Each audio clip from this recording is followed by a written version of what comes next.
Видите?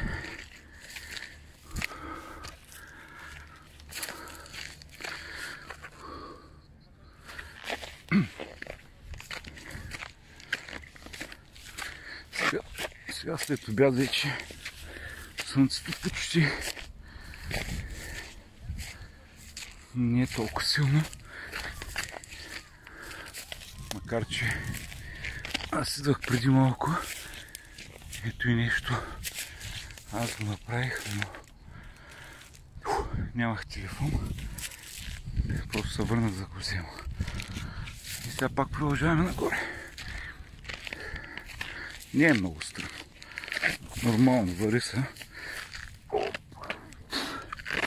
Като има преди, че съм с джапанки, даже мокри, защото преди 2 минути бях в морето.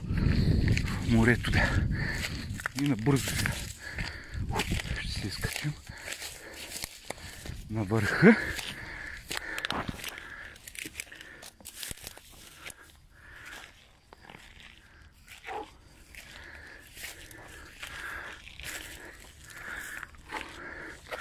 Топло си. Може би 35 градуса.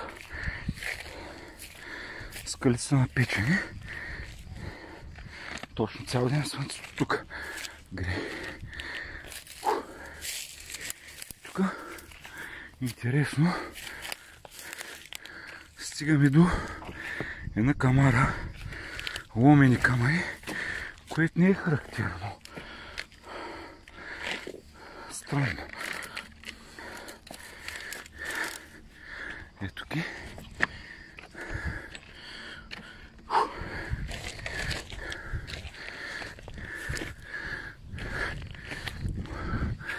И дупка.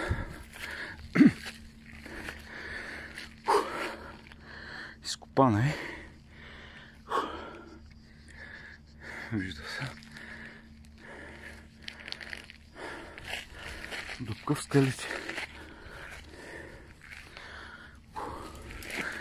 И от нея какво тръгва? Траншеи. Фортификационни траншеи. Изкопани са в скалата.